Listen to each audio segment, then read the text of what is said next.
is basically European cuisine. And then we have cheese. It is quite common. Cheese is again produced by fermentation of milk using various bacteria and even some molds. So this is also an example of fermented food.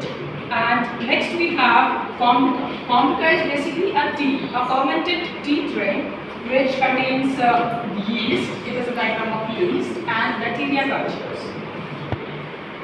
So these were the examples for a few examples of common fermented food which we usually come across. Basically these food contain microbes. Now since they contain microbes, when we eat these foods, they get into our digestive tract, and after they get into our digestive tract, they are really good and beneficial for our gut microbiota. Now what is gut microbiota? Basically it's trillions of bacteria which reside in the gut. Fine. Okay, so now moving forward, like you eat this and it goes into your gut. Now when it goes into your gut, it will boost your immune system. The fermented food which you will eat will also help you.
Product को बनाते हैं और उसका break down, product बनते हैं और उसका break down होता है।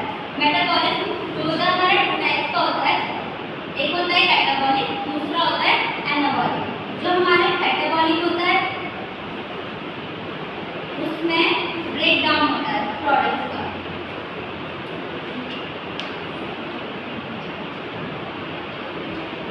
और दूसरा होता है हमारा एनाबॉलिक। एनाबॉलिक में हमारा मेकिंग अप होता है प्रोडक्ट्स का।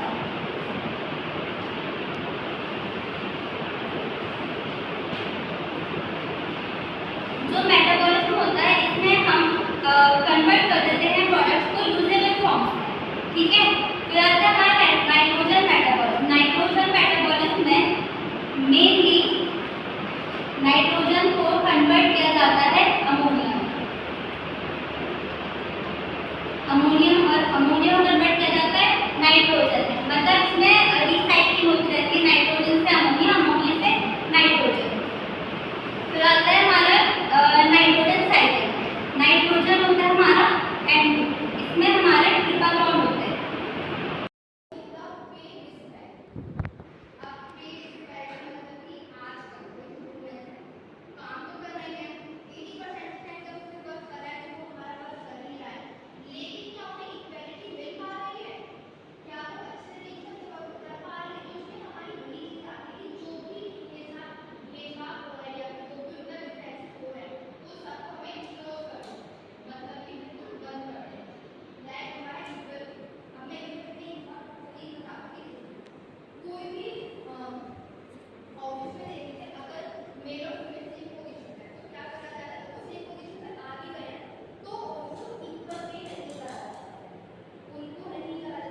की मदद से हम किसी भी फूड को यूजिंग माइक्रोब्स चेंज कर देते हैं। माइक्रोब्स एक और माइक्रो ऑर्गेनिजम्स होते हैं बेसिकली, जिनको हम नेकेड आई से नहीं देख सकते, we need microscope to see that, fine.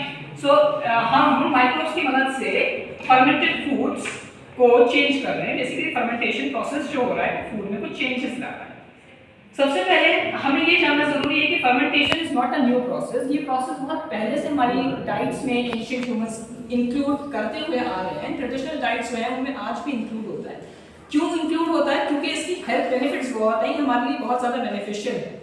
ये इम्यून सिस्टम को बहुत ज़्यादा हेल्प करता है। जब हम खाएंगे कोई चीज़ तो जाहिर सी बात है हमारे इम्यून सिस्टम में वो जाएगा और जाने के बाद उसको बेनिफिट प्रोवाइड करेगा अगर एक अच्छी चीज़ हम ले रहे हैं। और फ्लेवर भी इनहांस करता है। एक कॉमन एग्जांपल हम इसमें देखेंगे।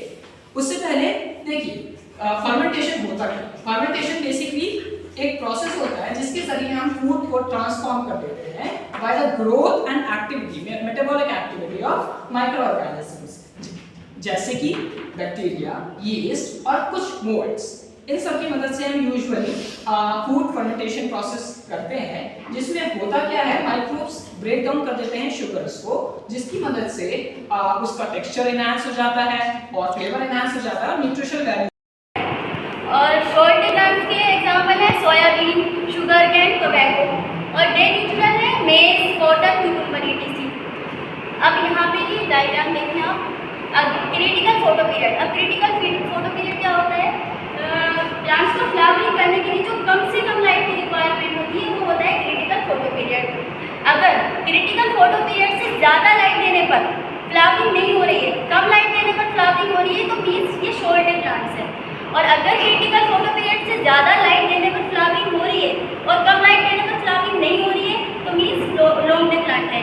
और ये डे न्यूट्रल प्लांट है, इस पर लाइट का कोई इफेक्ट पड़ ही नहीं रहा है। अब इसके सिग्निफिकेंस क्या, इसका क्या महत्व होता है, तो हम इसको फ्लावरिंग बढ़ाने के लिए यूज़ कर सकते हैं। और एग्रीकल्चर में भी यूज इफेक्टिवली इन एग्रीकल्चर में भी इसको यूज़ कर सकते हैं।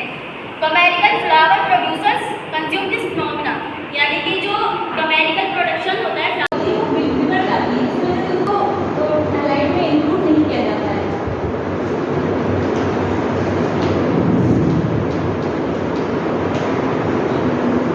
हलकाई को हम हाथ से रिप्रेजेंट करते हैं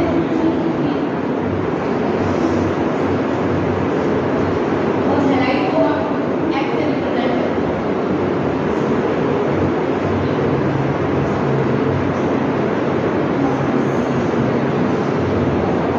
तो हमें इसमें बनाना है सिंगल बॉन्ड की फॉर्मेशन करनी है।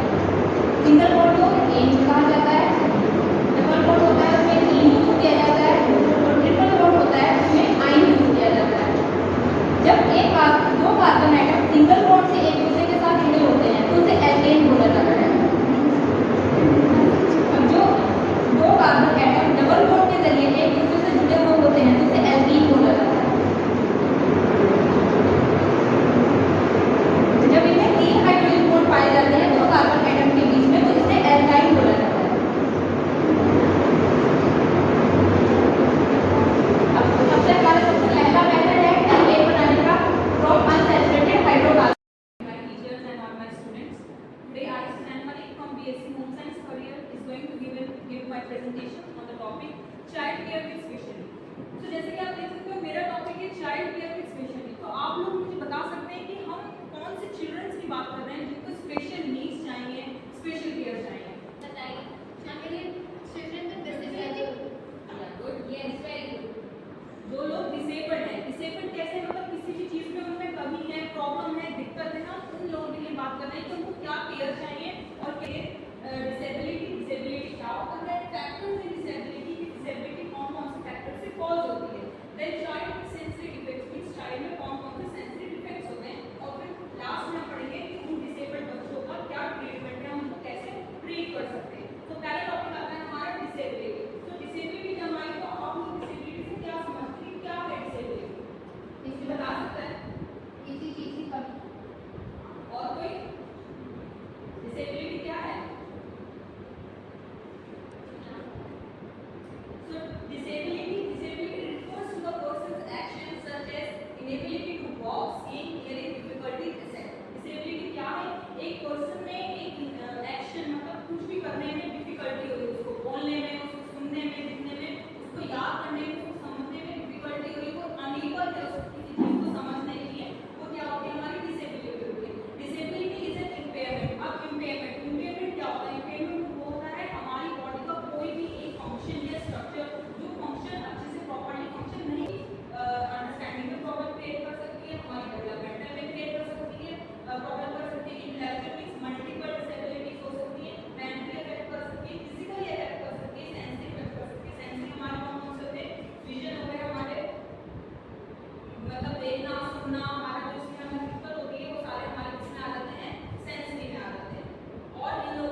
मेरा टॉपिक है घर की आमदनी